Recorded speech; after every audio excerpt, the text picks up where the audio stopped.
घुटना, कंधा या कमर, चाहे जैसा हो दर्द, डॉक्टर ऑर्थो आपको देता है दर्द से पूरी आजादी, एक भरपूर जिंदगी।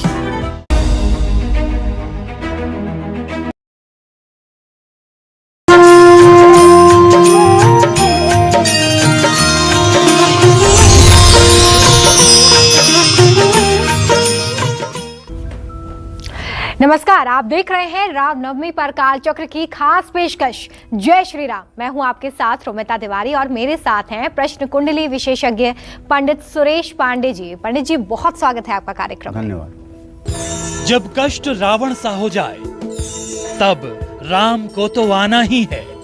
देखिए रामनवमी स्पेशल काल चक्र। जय श्री राम।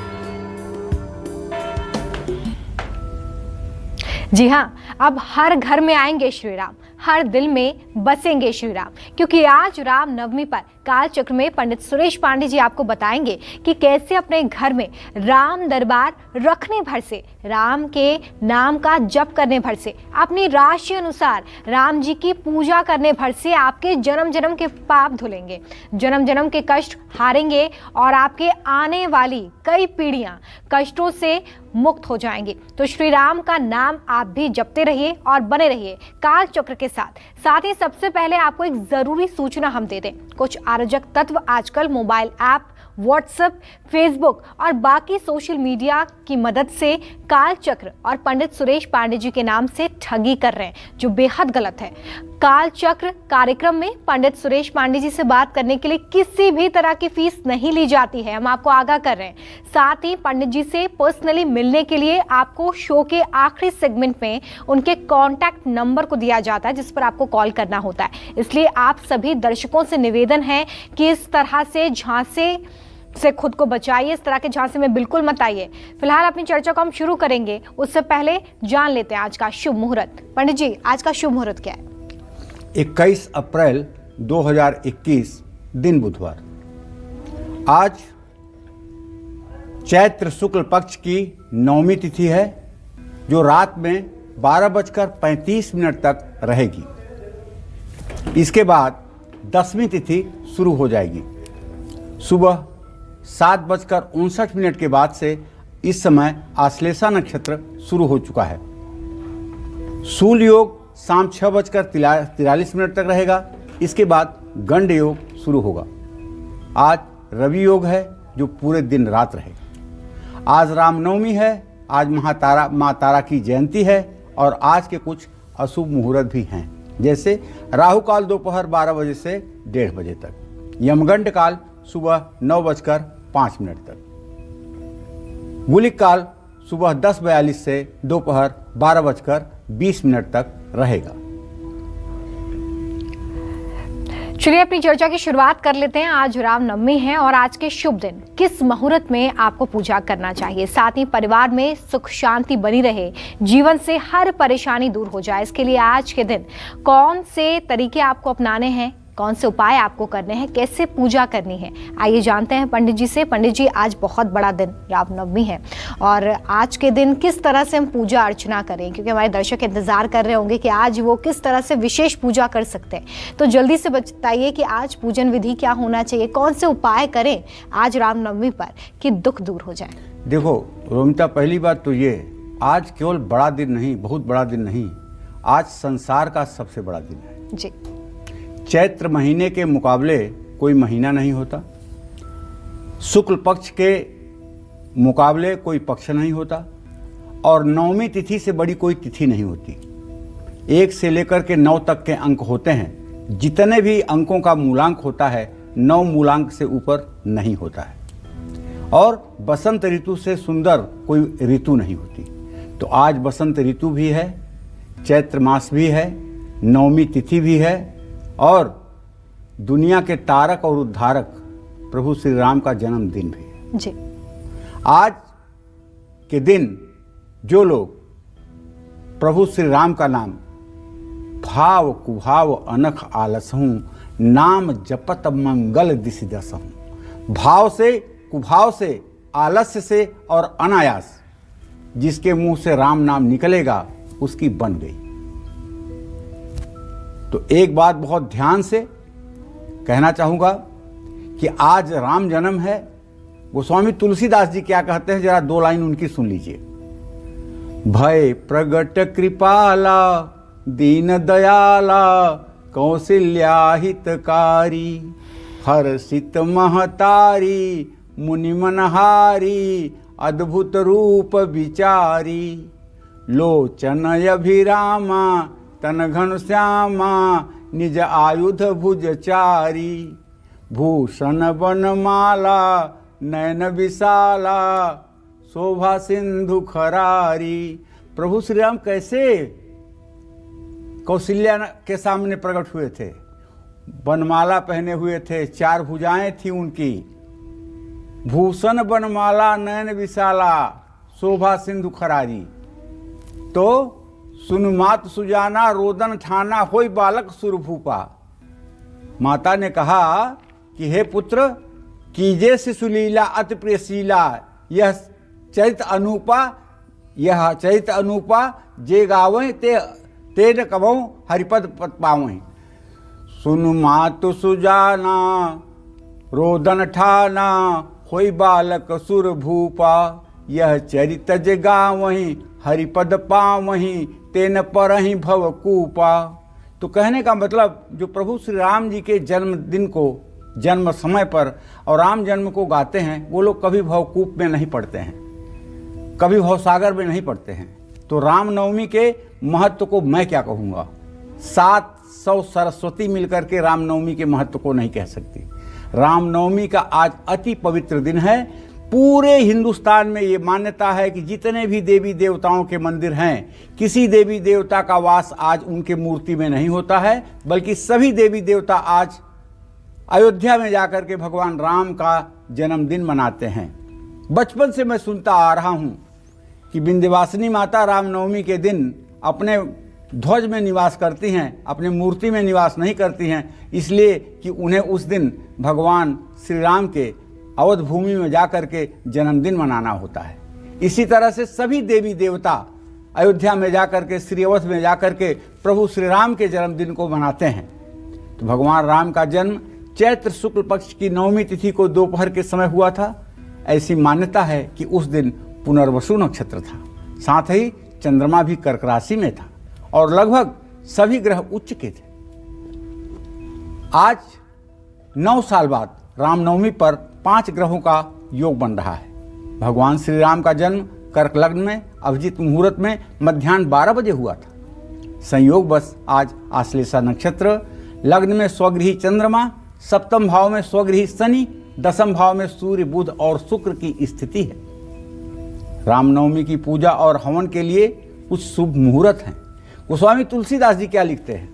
गोस्वामी तुलसीदास जी तुलसी शब्दार्थ प्रकाश, उनकी एक रचना है जो आजकल बहुत ही दुर्लभ है। मैं तो कहूँगा कि प्रिंटिंग प्रेस वाले अगर ये रचना पाएँ तो इसको इन्हें प्रिंट करना चाहिए। इसमें बहुत जानकारी की बातें हैं, लेकिन तुलसी शब्दार्थ प्रकाश इस समय पहुँच से बाहर है। उसमें तुलसीदास जी ने लिखा है, 4 ग्रह हिम कर सहित पड़े चक्र जगमाय, बिना राम के जन्म के हो योग यह नाय। चंद्रमा स्वगृही हो और कम से कम 3 ग्रह उच्च के हों तो ऐसी स्थिति बिना राम के जन्म के यह योग नहीं बनता है। तो आज सुबह 11:03 से दोपहर 1:33 तक और दोपहर 12:20 से नवमी मध्याह्न मुहूर्त है। रामनवमी पर श्री राम की पूजा अर्चना करने से विशेष फल मिलता है। रामनवमी के दिन श्री राम का जन्म हुआ था। अरे एक बात तो जान लो, हम मनुष्य हैं इसलिए कहते हैं राम का जन्म हुआ था, लेकिन राम का जन्म नहीं होता है, राम प्रकट होते हैं। हनुमान जी ने पूछा कि कीतो श्यामल गौर शरीरा, आप लोग इस श्याम गौर वर्ण के कौन लोग हैं, कहाँ घूम रहे हैं? तो भगवान राम ने वहां कहा था, कौशलेश दशरथ के जाए, हम पितु वचन मानि बन आए। हम अवधेश दशरथ के यहाँ पैदा हुए। जबकि गोस्वामी तुलसीदास जी क्या लिखते हैं बालकांड में, भय प्रगट कृपाला, यहाँ प्रगट लिख रहे हैं, ये नहीं लिख रहे हैं कि पैदा हुए, प्रगट लिख रहे हैं। भय प्रगट कृपाला दीन दयाला कौशल्या हितकारी। प्रभु तो प्रकट होते हैं। विप्रधेनु सुर संत हित लीन मनुज अवतार, निज इच्छा निर्मित तनु माया गुण गोपार। अपने घर में राम दरबार की तस्वीर या प्रतिमा अगर आज तक नहीं है तो आज जरूर स्थापित कर लीजिए। पूर्व या पश्चिम दिशा की ओर मूर्ति का मुंह करके सुगंधित द्रव्यों से राम दरबार को साफ करके चंदन हल्दी कुमकुम तिलक लगा करके पीले लाल फूलों की माला अर्पित करें। भगवान श्री राम को खीर या मेवे की खीर बना करके उसका भोग लगाएं। राम रक्षा स्तोत्र का पाठ जरूर करें। राम दरबार की 3 परिक्रमा करें। अगर परिक्रमा मंदिर पर संभव नहीं है तो जहां खड़े हैं वहीं से क्लॉकवाइज 3 बार आप घूम जाएं, प्रभु श्री राम की परिक्रमा हो जाएगी। रामनवमी पर राम मंत्र क्या है भाई? ओम रांग रामाय नमः, यह तारक मंत्र है। तारक मंत्र 6 अक्षरों का मंत्र जो है तारक मंत्र है, ओम रांग रामाय नमः। और सबसे बड़ा मंत्र है राम। ऋतु रसाणाम मूर्धा उपपद्मान्या नाम ओष्ठौ। जब र कहते हैं आप, य र ल व, र जब आप कहते हैं र, तो आपकी जीभ आपके तालू के ऊपर के दांत के पीछे जाकर के चिपकती है र। और जब म कहते हैं तो ओठ आपका बंद हो जाता है। अर्थात ब्रह्मांड की शक्ति आपके शरीर में समावेश करती है र कहने पर, और म कहने पर वह शरीर में शक्ति आपके संचित हो जाती है। इसलिए यह नाम लेने से ही आपके शरीर के सभी चक्र एक्टिवेट हो जाते हैं। हनुमान चालीसा, बजरंग बाण, सुंदरकांड का पाठ करने से न सिर्फ आज अक्षय पुण्य मिलेगा बल्कि धन संपदा भी बढ़ती है। भगवान राम के किसी भी नाम या मंत्र का जप करने से, तुलसी या चंदन की माला से जप करने से मनोकामना पूरी होती है। एक बात और बता दूं आपको,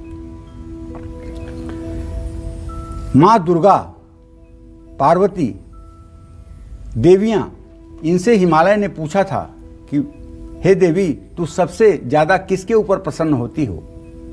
तो देवी ने जवाब दिया था, जो मेरे भक्तों की सेवा करते हैं, जो मेरे भक्तों का आदर करते हैं, मैं उनके ऊपर सबसे पहले प्रसन्न होती हूँ। अर्थात आज चैत्र शुक्ल पक्ष की रामनवमी, नवरात्र का आखिरी दिन है। जो लोग भगवती की पूजा आराधना में लगे हुए हैं, 9 दिनों का व्रत कर रहे हैं, पूजा पाठ कर रहे हैं, दुर्गा सप्तशती का पाठ कर रहे हैं, देवी भागवत का पारायण कर रहे हैं, ऐसे लोगों की यदि सेवा शुश्रूषा करने का मौका आपको मिल जाए तो आप भी पुण्य के भागीदार हो सकते हैं। उसी तरह से भगवान ने सबरी से कहा है, सातों मोहिसम मैं जग देखा, मोते अधिक संत करी लेखा। 7वीं भक्ति मेरी ये है कि मुझ में इस संसार को देखो और मुझसे ज्यादा मेरे भक्तों का सम्मान करो। सातों मोहिसम मैं जग देखा, मोते अधिक संत करी लेखा। जो राम का भक्त है ना, उसके भक्त बन जाइए तो आपका कल्याण होने में क्षण भर नहीं लगेगा। राम के भक्त कौन हैं? हनुमान है। राम के भक्त आप जैसे लोगों में भी हो सकते हैं, जो सिर्फ राम नाम की सांस लेकर के जीना चाहते हैं, सिर्फ राम नाम में ही जीना चाहते हैं, जिनके लिए सर्वोपरि राम नाम है, जिनके लिए राम नाम के अतिरिक्त तो कुछ संसार में है ही नहीं है। ऐसे लोगों की सेवा शुश्रूषा सम्मान करने से, आदर करने से भी जन्म जन्म के अघ नष्ट होते हैं और पुण्यों का उदय होता है। जय मां विंध्यवासिनी। चलिए, तो अभी आपने जाना कि आज रामनवमी के अवसर पर किस तरह से आपको पूजा करनी है। आगे पंडित जी से ये भी जानेंगे कि कैसे राम नाम का जाप आपके हर कष्ट को दूर कर देगा और आपके जीवन में चमत्कार लाएगा। लेकिन उससे पहले अब राशि अनुसार चर्चा की शुरुआत करते हैं। बात मेष राशि की। आज रामनवमी के पावन अवसर पर मेष राशि वालों को कैसे राम दरबार की पूजा करना है, क्या कुछ दान करना है, आइए जानते हैं पंडित जी से। पंडित जी, जो मेष राशि के जातक हैं, आज वो किस तरह से रामनवमी पर पूजा करें? देखिए, मेष राशि के जातकों को बताना चाहूंगा कि वैसे तो उपासना भाव को अगर देखा जाए तो आपके पंचम भाव का स्वामी सूर्य होता है, नवम भाव का स्वामी बृहस्पति होता है। आपको तो भगवान राम की पूजा करनी ही चाहिए। रामनवमी पर आप भगवान राम को सुगंधित फल, फूल, द्रव्य अर्पित करें और राम रक्षा स्तोत्र का पाठ जरूर करें। राम दरबार के सामने 5 घी के दिए जलाएं और भगवान राम को अनार के दानों का भोग लगाएं। बुजुर्गों को वस्त्र दान करें और आज रामनवमी का पर्व घर में बड़े हर्षोल्लास के साथ मनाएं। ज़्यादा से ज़्यादा श्रद्धालुओं में प्रसाद वितरण का कार्यक्रम आयोजित करें। प्रसाद वितरण के कार्यक्रम में पंचामृत और पंजीरी का अगर आयोजन किया जाए तो यह सर्वोत्तम होगा। और राम जन्म जो गोस्वामी तुलसीदास जी ने रामचरितमानस में लिखा है उसका गायन जरूर करें और पूरे दिन प्रभु श्री राम के चरित्र का अपने मन में स्मरण करते हुए पूरे दिन व्यतीत करें। जय मां विंध्यवासिनी। तो देखिए पंडित जी आपको उपाय जरूर बता रहे हैं, लेकिन ऐसे में पूजा करने के दौरान कोरोना प्रोटोकॉल्स को जरूर ध्यान में रखें। सोशल डिस्टेंसिंग, 2 गज की दूरी बहुत जरूरी है, इसका विशेष ध्यान रखिएगा पूजा के दौरान।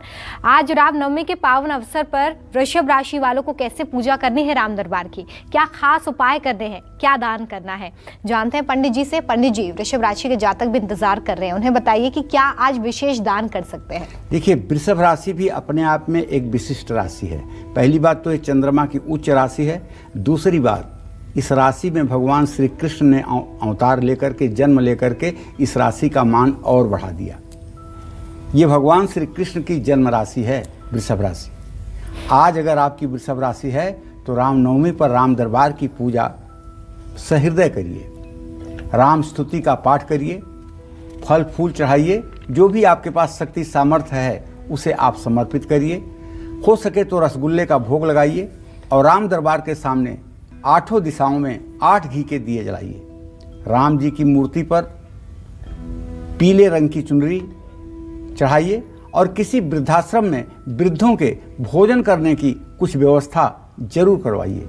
इससे आपका जीवन धन्य हो जाएगा और सचमुच में पूरे वर्ष आप आनंद से जीवन व्यतीत करेंगे। जय मां विंध्यवासिनी। और देखिए, राम नाम में बहुत शक्ति है। राम नाम के जाप से हर कष्ट दूर हो जाता है। तो चलिए आज रामनवमी पर पंडित जी से जानते हैं कि कैसे राम नाम का जाप हमारे जीवन में चमत्कार कर सकता है, हमें रोग और दोषों से मुक्ति दिला सकता है। पंडित जी, चमत्कार अपने जीवन में सभी चाहते हैं और ऐसे में आज रामनवमी पर राम नाम का जाप कैसे करें कि जीवन में सुख शांति बनी रहे, सभी तरह के दोष और कष्ट दूर हों, जल्दी से बताएं। इस संपूर्ण सृष्टि में राम नाम जैसा समृद्धशाली कोई नाम नहीं है। जो लोग हमेशा बीमार रहते हैं, हल्का बुखार लगा रहता है, मुंह में थूक नहीं बनता है, मन बेचैन रहता है, भविष्य को लेकर डरे रहते हैं, ऐसे लोगों को कहना चाहूंगा, मन ही मन तुलसी की माला गले में धारण करके राम राम राम राम राम राम करने का अभ्यास करें। निश्चित रूप से एक ऐसा समय आएगा जब आपके जीवन का रोग शोक नष्ट हो जाएगा। आपको नहीं जानकारी हो तो मैं बताना चाहूँगा, बनारस में एक राम रमापति बैंक है जहाँ पर लोग राम नाम लिख करके ले जा करके फिक्स डिपॉजिट करते हैं और जब कोई विपत्ति आती है तो राम रमापति बैंक से जा करके राम नाम लोन भी लिया जाता है और उससे तत्काल लोगों का कल्याण भी होता है।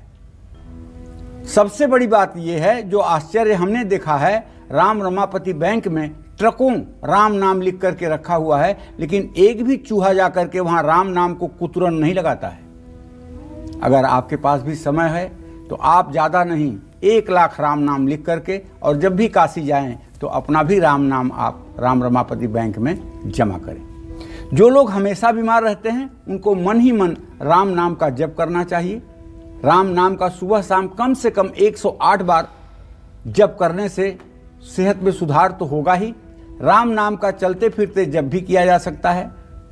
हमारे यहाँ तो नमस्कार की परंपरा को राम राम में बदला गया। राम राम राम राम राम राम, भला इसी बहाने राम नाम हो जाए। बरगद के पत्ते पर केसर से राम लिख करके अगर आप अपने वॉलेट या पर्स में रखते हैं तो इससे आपको आर्थिक समृद्धि मिलती है। राम नाम के जप से शनि पीड़ा से मुक्ति मिलती है और राम नाम के जप से मांगलिक कार्य सफल होते हैं।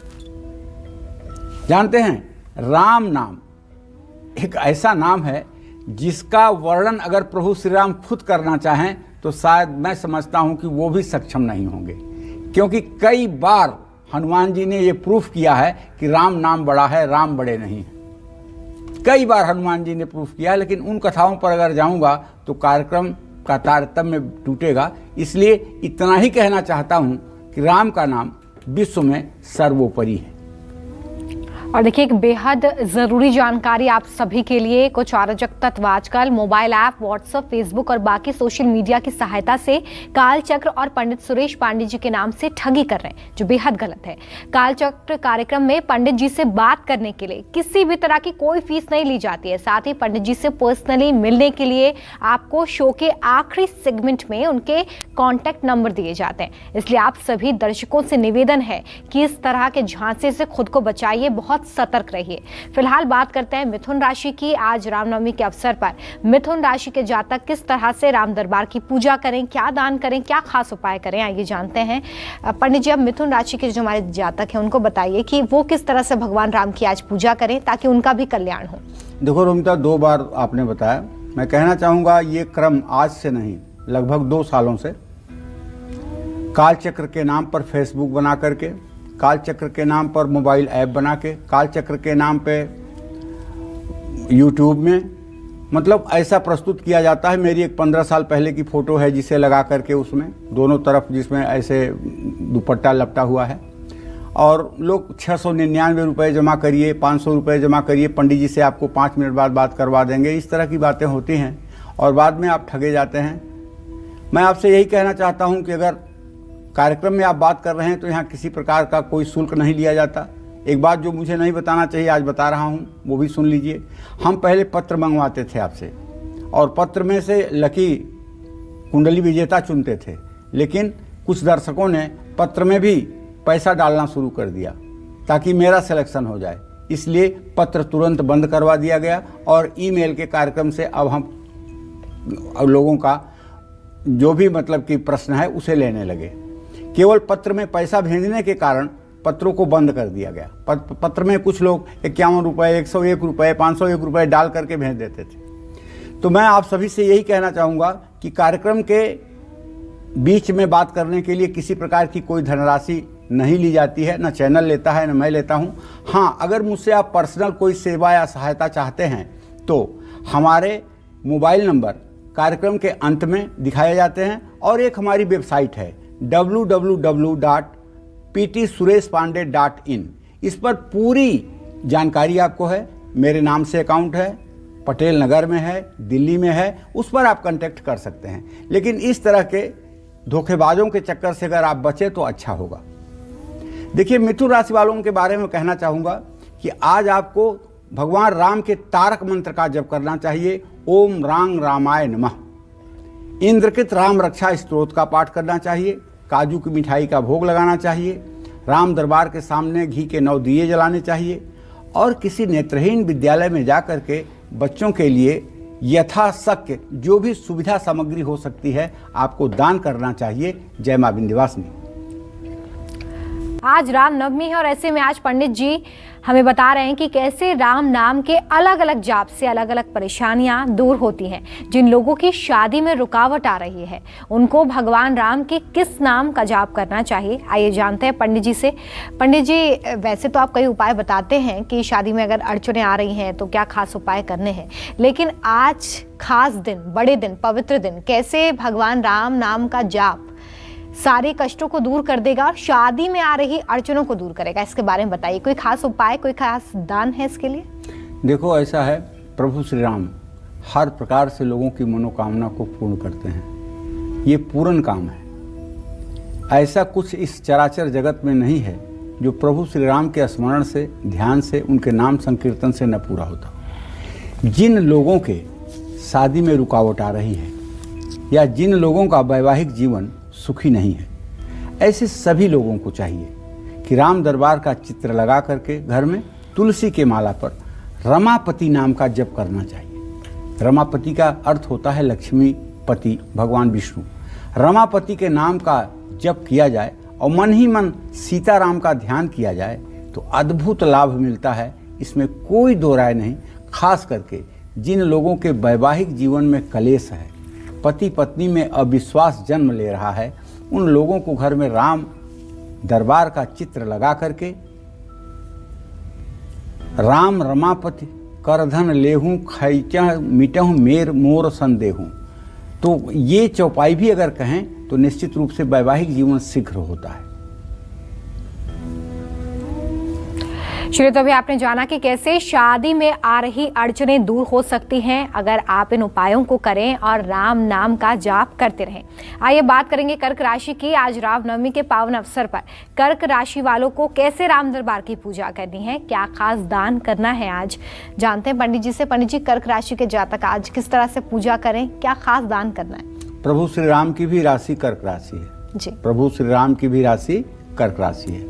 ऐसे में कर्क राशि के जातकों को बताना चाहूँगा कि आप और वृषभ राशि के जातक भगवान की राशि के लोग हैं। आप लोग कोई साधारण लोग नहीं हैं और आप लोगों को चाहिए कि यदि आपकी कर्क राशि है और वृषभ राशि है तो आप अपने चरित्र को, अपने सोच को, अपने जीवन को इस तरह से आदर्शमय रखें कि दुनिया ये समझ सके कि आप कोई विशिष्ट व्यक्ति हैं। कर्क राशि वाले आज श्री राम नवमी पर राम रक्षा स्तोत्र का पाठ करें, श्री रामाष्टक का पाठ करें, राम जी को पीले रंग के वस्त्र आभूषण अर्पित करें, भगवान राम को खोए की बर्फी और नारियल का भोग लगाएं, राम दरबार के सामने घी के 11 दीप प्रज्वलित करें और किसी अनाथालय में बिस्तर दान करें। निश्चित रूप से आपकी मनोकामना पूरी होगी। जय मां विंध्यवासिनी। तो देखिए, लगातार आज हमारी खास पेशकश जय श्री राम में पंडित जी आपको बता रहे हैं कि राम नवमी के अवसर पर आज किस तरह से खास पूजा आपको करनी है, इसलिए आप बने रहिए हमारे साथ काल चक्र दर्शक जुड़ गए हैं, उनसे बात करेंगे। बहुत स्वागत है आपका, पूछिए पंडित जी से अपना सवाल। चलिए, हमारा संपर्क टूट गया है। एक और कॉलर हमारे साथ जुड़े हुए हैं गुजरात से, उनसे बात कर लेते हैं। बहुत स्वागत है, अपना नाम बताकर अपना प्रश्न करिए। प्रणाम पंडित जी। हाँ, सदा सुखी रहिए। मेरा नाम मोनाली है जी। मेरा प्रश्न है कि मेरी माँ का और मेरा स्वास्थ्य अच्छा नहीं रहता है। मेरी माँ का बर्थ डेट है 5 सितंबर 69, समय 5:58 के शाम को, और मेरा है 1 नवंबर 91, सुबह 4:25 को। स्वास्थ्य अच्छा नहीं रहता है पंडित जी। मोनाली, मैं देख पा रहा हूँ बेटा कि आपने जो प्रश्न किया है अपनी मम्मी के सेहत के लिए और अपनी सेहत के लिए, तो तुम्हारे रोग स्थान में तो प्रश्नकाल में शनि बैठा हुआ है। तुम्हें तो नसों में खिंचाव होता है, नसें सूख जैसी रही हैं और हर समय चेहरा में उदासी बनी रहती है और कुछ भी काम करने का मन नहीं होता, नसों में खिंचाव बना रहता है। तुम्हारे लिए तो एक छोटा सा उपाय मेरे पास ये है कि शनिवार को सरसों के तेल से अपने दोनों पैरों में, अपने दोनों हाथों में मसाज करके और गुनगुने पानी से नहा करके पीपल के पेड़ के नीचे जा करके सरसों के तेल का दिया जला के 7 परिक्रमा पीपल के पेड़ की करो। ये उपाय केवल 7 शनिवार करते आपकी सेहत में सुधार हो जाएगा। मोनाली, जहाँ तक अपनी मम्मी के बारे में आपने पूछा है बेटा, तो ये बता दूं आपको कि आपके मम्मी के भाव से 6ठे भाव में सूर्य बुध शुक्र है। इसका मतलब मम्मी को कुछ तो मतलब कि हार्ट की प्रॉब्लम शुरू होने वाली है, कुछ तो उन्हें एलर्जी की प्रॉब्लम है और कुछ हड्डियों का रोग है और स्किन रोग भी कभी कभी हो जाता है। तो ऐसे में अगर आपकी माताजी मंगलवार को 5 किलो गेहूं का आटा, 1 किलो गुड़, 3 मीटर लाल कपड़ा, 1 किलो लाल मसूर और 1 तांबे का लोटा किसी मंदिर में दान करें तो उनकी सेहत में भी सुधार होगा। वैसे उन्हें अनंत मूल की जड़ लाल धागे में बांध करके गले में धारण करना चाहिए, इससे उन्हें राहत मिलेगी। चलिए, आगे बढ़ाएंगे चर्चा को। पंडित जी, आज जो सिंह राशि के जातक हैं वो किस तरह से पूजा करें? देखिए, सिंह राशि के जातकों को बताना चाहूँगा कि अगर आपकी सिंह राशि है, आज के पवित्र दिन का अवसर आपके हाथ में आया है, तो आप भगवान राम और माता सीता की प्रतिमा के सामने बैठ करके सुंदरकांड का पाठ करिए। गुड़ और बेल का फल प्रभु श्री राम के सामने नैवेद्य के रूप में अर्पित करिए। राम दरबार के सामने घी के 8 दिए 8 दिशाओं में जलाइए और किसी गौशाला में जा करके अन्नदान करने की कोशिश करिए। जय मां विंध्यवासिनी। और जिन लोगों के पास कोई काम नहीं है या जिन लोगों के पास काम है लेकिन उससे उनको कोई फायदा नहीं हो रहा है, तो ऐसे लोगों को भगवान राम के किस नाम का जाप करना है और क्या सही विधि है जाप करने की, आइए जानते हैं। पंडित जी, ये अभी एक बहुत बड़ी समस्या बनी हुई है क्योंकि कोरोना काल भी है। बहुत सारे लोगों के पास इस वक्त रोजगार नहीं है, कुछ लोगों के पास व्यापार अगर शुरू भी है तो फायदा उतना नहीं हो पा रहा है। तो आज रामनवमी पर ऐसे लोग किस तरह से भगवान राम का जाप करें और क्या विधि है, सही विधि क्या है? देखो रोमिता, एक बात तो कहना चाहूँगा सभी अपने दर्शकों से हाथ जोड़ करके, भगवान व्यापार की चीज़ नहीं है और ना ही भगवान से आप उम्मीद करिए कि वो आपके घर में ले आकर के राशन भरेंगे और ना ही आप उम्मीद करिए कि भगवान आपके घर में आकर के पैसे की थैली खोलेंगे। भगवान का स्मरण आप इसलिए करते हैं कि आपका जन्म जन्मांतर ठीक हो जाए, आपको सद्बुद्धि मिले और आप कर्म करें। और अगर आप पूजा पाठ करते हैं और आपको कष्ट मिलता है और आप ये कहते हैं कि धर्म में कोई कुछ जान नहीं है, धर्म से कोई मतलब नहीं है और भगवान इतना करने के बाद भी क्या दे रहे हैं, पापियों को तो बहुत बढ़ा रहे हैं, हम लोगों को बहुत कष्ट दे रहे हैं, इस तरह की बातें ना करें। नौकरी नहीं है, व्यवसाय नहीं है, ये अपने प्रारब्ध का फल है। हमने जो प्रारब्ध किया है उसके हिसाब से हमें भोगना पड़ रहा है। प्रभु श्री राम और भगवान श्री कृष्ण भी इस धरती पर आए तो प्रारब्ध के वशीभूत होकर के उन्हें भी ऊंचे नीचे दिनों को देखना पड़ा। तो ऐसे में भगवान को व्यापार की वस्तु ना समझिए। मेरा हाथ जोड़कर आपसे यही निवेदन है, जिस भी नौकरी में आप हैं, जहां हैं, उसी को काम को आप पूजा समझ करके और काम करते रहें और फल की चिंता न करें। अगर परेशानियों का सामना करना पड़ रहा है तो वो भी श्री हरि कृपा मान करके उसे आप झेल लीजिए और मन ही मन जब आपको कष्ट मिले अवधेश अवधेश अवधेश इस तरह से अपने मन में उच्चारण करिए।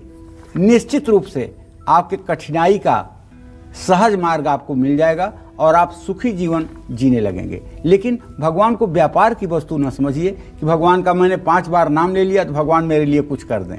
भगवान व्यापार की वस्तु नहीं है। हाँ, सुबह की जगह अगर शाम को ये अवधेश नाम का जब किया जाए तो शायद और भी ज़्यादा प्रभावकारी हो जाता है।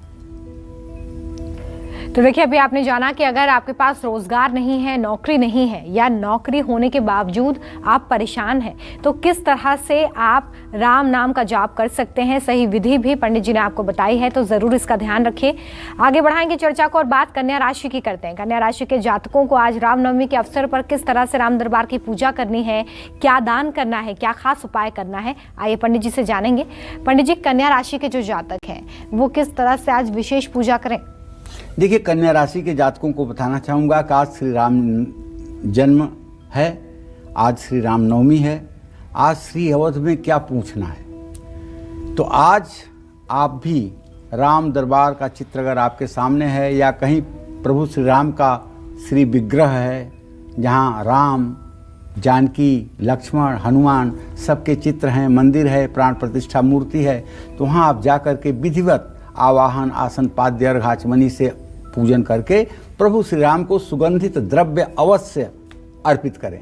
श्री राम मंगला शासनम का पाठ करें। राम जी को तुलसी के पत्ते, मीठे चावल और नाशपत्ती का भोग लगाएं। राम दरबार के सामने अखंड दीपक जरूर जलाएं 24 घंटे के लिए। जय मां विंध्यवासिनी। राम नाम के जाप से कैसे संतान सुख मिल सकता है, बच्चों का प्यार मिलता है, आइए जानते हैं पंडित जी से। पंडित जी, संतान सुख के लिए किस तरह से भगवान राम की आज पूजा की जा सकती है, कैसे भगवान राम खुश होंगे और संतान प्राप्ति हो सकती है? मनु और शत्रुपा ने तपस्या किया था, तो भगवान जब प्रकट हुए थे तो मनु शत्रुपा ने वर मांगा था कि आप जैसा ही संतान चाहिए। भगवान ने कहा कि मुझ जैसा संतान तो मुझे ही आना पड़ेगा, तो मैं ही राम रूप में आऊँगा आपके यहाँ। वही लोग कौशल्या और दशरथ हुए, प्रभु श्री राम उनके यहाँ आए। संतान सुख की प्राप्ति के लिए भगवान श्री राम के कौशल नंदन या कौशल्या नंदन के नाम का मन में जप करना चाहिए। यह जप गर्भिणी महिलाओं को जरूर करना चाहिए। जो लोग बच्चे को जन्म देने वाली महिलाएं हैं उन्हें अपने मन में हर समय कौशल्यानंदन कौशल्यानंदन कौशल्यानंदन इस तरह का जप करना चाहिए। श्री राम के बाल स्वरूप का ध्यान करना चाहिए। संतान सुख की प्राप्ति के लिए श्री राम के बाल स्वरूप का चित्र अपने सामने रखना चाहिए। खीर में तुलसी के पत्ते डालकर भोग लगाना चाहिए। भगवान राम के चरणों में राम राम कहते हुए तुलसी के पत्ते भी अर्पित करना चाहिए। जानते हैं भगवान राम का, यदि आप गर्भिणी हैं, संतान को जन्म देना चाहती हैं, तो कल्पना करिए कि प्रभु श्री राम 15 महीने के हैं और वो राजा दशरथ के आंगन में चल रहे हैं। ठुमुक चलें रामचंद्र बाजई पैजनिया, ठुमुक चलें रामचंद्र। वो ठुमुक ठुमुक चल रहे हैं और उनके पैरों में जो चांदी के पायल है वो झुन झुन की आवाज़ से बज रही है। कौशल्या आदि माताएं देख करके प्रसन्न हो रही हैं, राजा दशरथ पीछे पीछे दौड़ रहे हैं। तो अगर ये चीज़ आप रोज़ इमेजिन करेंगी तो निश्चित रूप से आपके होने वाले संतान में भी अच्छे संस्कार रहेंगे। आज रामनवमी पर कैसे तुला राशि के जातक पूजा करें, आइए जानते हैं पंडित जी से। पंडित जी, जो तुला राशि के जातक हैं वो रामनवमी पर आज भगवान राम को कैसे प्रसन्न करें? देखिए, तुला राशि के जातकों को बताना चाहूँगा, तुला माने होता है तराजू, और आप तो एकदम संयम के प्रतीक हैं। तो ऐसे में आज रामनवमी पर प्रभु श्री राम को मलयागिर चंदन और केसर मिलाकर के चंदन बनाइए और चंदन का लेप उनके श्री विग्रह पर करिए। श्री राम प्रेमाष्टकम का पाठ करिए और भगवान राम को कलाकंद की मिठाई और सेब का भोग जरूर लगाइए। राम दरबार के सामने घी के 4 दिए जलाइए और सामाजिक स्थान पर, सार्वजनिक स्थान पर लोगों के पीने के लिए स्वच्छ पानी की व्यवस्था करिए। इससे आपका कल्याण होगा। जय मां विंध्यवासिनी। और जिन बच्चों का पढ़ाई में मन नहीं लग पाता है, कंसंट्रेशन बहुत ही ज्यादा वीक है, ऐसे बच्चे भगवान राम के किस नाम का जाप करें, आइए जानेंगे पंडित जी से। पंडित जी, बहुत सारे बच्चों की दिक्कत होती है कि वो कंसंट्रेट नहीं कर पाते हैं, ऐसे में भगवान राम का जो जाप है वो किस तरह से करें, किस नाम का जाप करें कि जो कंसंट्रेशन पावर है वो बनी रहे? देखिए, जिन बच्चों की पढ़ाई में सचमुच में दिक्कतें आ रही हैं, या जो बच्चे कुछ ज़्यादा दिमाग वाले हैं और उनको उतना अच्छा ट्रीटमेंट नहीं मिल पा रहा है पढ़ाई का, तो वो भी नहीं पढ़ पाएंगे। और कुछ मंद बुद्धि बालक होते हैं जिनको बहुत पढ़ाने पर भी पढ़ाई नहीं आती है। तो श्री राम का जो रघुनाथ नाम है, इसका जप ऐसे बच्चों के माता पिता को करना चाहिए। जप करके ध्यान करना चाहिए अपने बच्चे का भी, प्रभु श्री राम का भी, कि हे प्रभु, आप अपना वरद हस्त मेरे बालक के ऊपर कीजिए ताकि वो इस संसार में अपना जीवन सफल कर सके। रघुनाथ नाम का पूरे दिन जप करना चाहिए और अपने बच्चों के लिए कभी अशुभ बात नहीं बोलनी चाहिए और न तो बच्चों को कभी अशुभ संबोधन से बुलाना चाहिए, जैसे बहुत शैतान है, बहुत दुष्ट है, बहुत जिद्दी है, इस तरह के शब्दों का प्रयोग बच्चों के लिए नहीं करना चाहिए। शुभ शुभ बोलना चाहिए। रघुनाथ नाम का जप सुबह शाम दोनों समय करने से बच्चों का बौद्धिक क्षमता में विकास होता है, इसमें कोई संशय नहीं।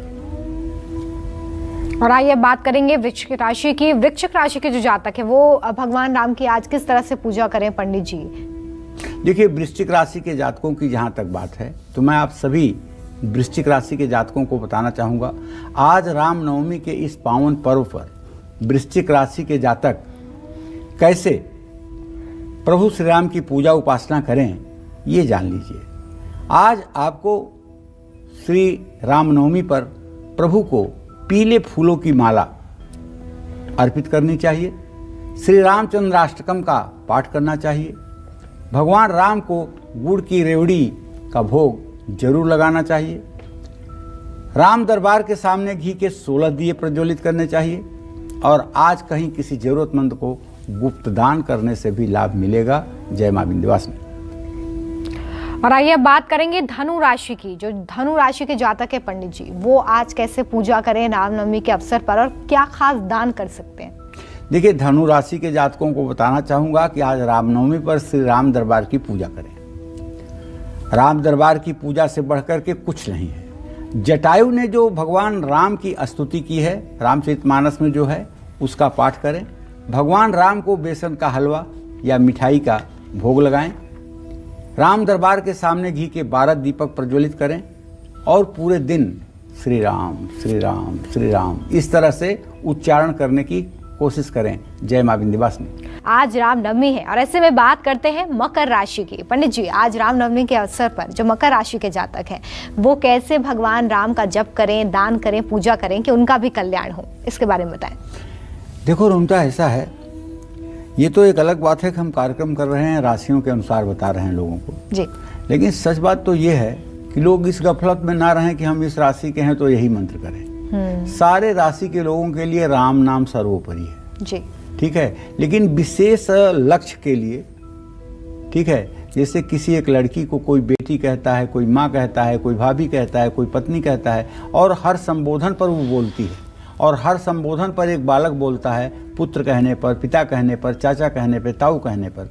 उसी प्रकार से प्रभु श्री राम भी अपने सभी संबोधनों पर हमें फल देते हैं। हाँ, मकर राशि के जातक क्या करें, कैसे करें, इसके बारे में जान लीजिए कि आज रामनवमी है। अगर आज तक आपके घर में राम दरबार का चित्र नहीं है तो आज जरूर लगाइए और श्री रामाष्टकम का और आदित्य हृदय स्तोत्र का पाठ करिए, राम रक्षा स्तोत्र का पाठ करिए। यदि राम रक्षा स्तोत्र पढ़ने में कठिन लगता हो आपको तो ओम राम रामेति रामेति रमे रामे मनोरमे सहस्रनाम तत्तुल्यम राम नाम वरानने, इस मंत्र का जप करिए।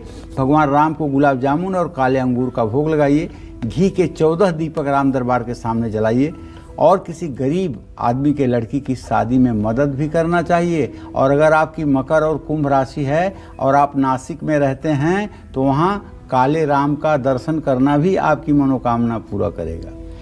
तो आइए कुंभ राशि की बात कर लेते हैं। पंडित जी, कुंभ राशि के जो जातक हैं वो किस तरह से पूजा आज कर सकते हैं? देखिए, कुंभ राशि के जातकों को तो बहुत स्पष्ट सी बात है कि सीताराम की एक साथ पूजा करें और भगवान राम के सामने बैठ करके सुंदरकांड के साथ श्री राम रक्षा कवच का पाठ करें। भगवान राम को चीकू एक फल होता है, उसका भी भोग लगा सकते हैं और सुंदरकांड की 18 किताबें मंदिरों में दान करें। जय मां विंध्यवासिनी। देखिए, विशेष दान कुंभ राशि के जातक कर सकते हैं। और अब बात मीन राशि की करते हैं। आज राम नवमी पर अगर आप मीन राशि के जातक हैं तो कैसे पूजा करें, पंडित जी बताइए।